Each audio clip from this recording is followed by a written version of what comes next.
आपके जैन पास यूजी 2026 तैयारी सत्र में आपका स्वागत है। आज हम अपनी सेल बायोलॉजी श्रृंखला के भाग 1 में गोता लगाते हैं। अपने ज्ञान का परीक्षण करने के लिए तैयार हो जाइए। हम 10 महत्वपूर्ण बहुविकल्पीय प्रश्न प्रस्तुत करेंगे। स्पष्टीकरण से पहले प्रत्येक का उत्तर देने के लिए आपके पास 5 सेकंड है। आइए हम प्रश्न 1 से शुरू करते हैं। प्रश्न 1, किस अंग को कोशिका के पावर हाउस के रूप में जाना जाता है? ए, नाभिक, बी, माइटोकॉन्ड्रिया, सी, राइबोसोम, डी, लाइसोसोम। सही उत्तर बी, माइटोकॉन्ड्रिया है। वे सेल्यूलर श्वसन के माध्यम से एटीपी का उत्पादन करने के लिए जिम्मेदार हैं, जो सभी सेल्यूलर कार्यों के लिए आवश्यक ऊर्जा प्रदान करते हैं। प्रश्न 2, प्रोकैरियोटिक और यूकैरियोटिक कोशिकाओं में कौन सी संरचना मौजूद है? ए, माइटोकॉन्ड्रिया, बी, राइबोसोम, सी, नाभिक, डी, क्लोरोप्लास्ट। उत्तर बी, राइबोसोम है।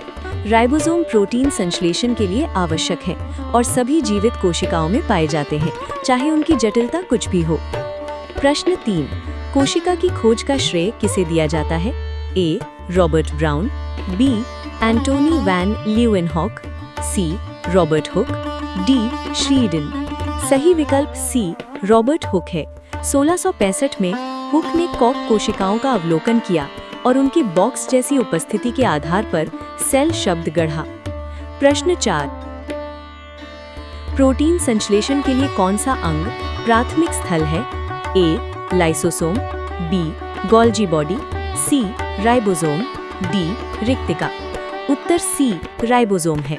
ये छोटी संरचनाएं कोशिका के लिए कार्यात्मक प्रोटीन में अमीनो एसिड को इकट्ठा करने के लिए मैसेंजर आरएनए को पढ़ती हैं। प्रश्न 5, कौन सा अंग स्राव के लिए प्रोटीन को संशोधित करता है, छांटता है और पैकेज करता है? ए, एंडोप्लाज्मिक रेटिकुलम, बी, गोल्जी उपकरण, सी, माइटोकॉन्ड्रिया, डी, नाभिक। इसका उत्तर है बी, गोल्जी उपकरण। ये डाकघर की तरह काम करता है।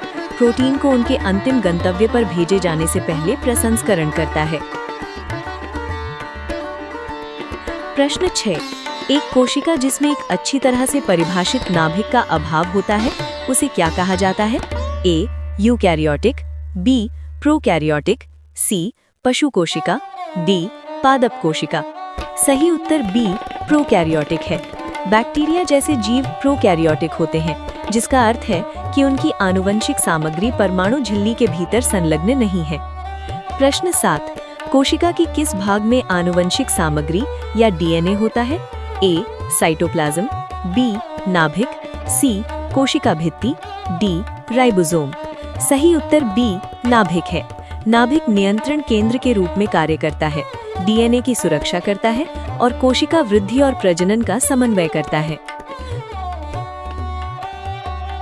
प्रश्न 8, कोशिका में सबसे छोटा अंग कौन सा है?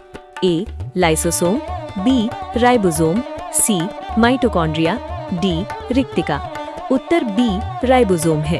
अपनी महत्वपूर्ण भूमिका के बावजूद राइबोसोम सबसे छोटे अंग हैं, जो अक्सर उच्च आवर्धन के तहत छोटे बिंदुओं के रूप में दिखाई देते हैं। प्रश्न 9, कौन सा अंग कोशिका की सभी गतिविधियों को नियंत्रित करता है? ए, माइटोकॉन्ड्रिया, बी, लाइसोसोम, सी, नाभिक, डी, क्लोरोप्लास्ट। उत्तर सी, नाभिक है। आनुवंशिक ब्लूप्रिंट को आवाज करके नाभिक ये निर्धारित करता है कि कौन से प्रोटीन बनाए जाते हैं और कोशिका कैसे कार्य करती है। प्रश्न 10, किस अंग को अक्सर कोशिका का आत्मघाती बैग कहा जाता है? ए, राइबोसोम, बी, गोल्जी बॉडी, सी, लाइसोसोम, डी, सेंट्रोसोम। उत्तर सी, लाइसोसोम है। इनमें पाचक एंजाइम होते हैं जो अपशिष्ट को पचाते हैं। यदि एक लाइसोसोम फट जाता है तो ये पूरी कोशिका को पचा सकता है। आपने हमारे सेल बायोलॉजी सत्र का भाग 1 पूरा कर लिया है। शानदार काम। निरंतर दोहराव जैन पास यूजी परीक्षा में महारत हासिल करने की कुंजी है।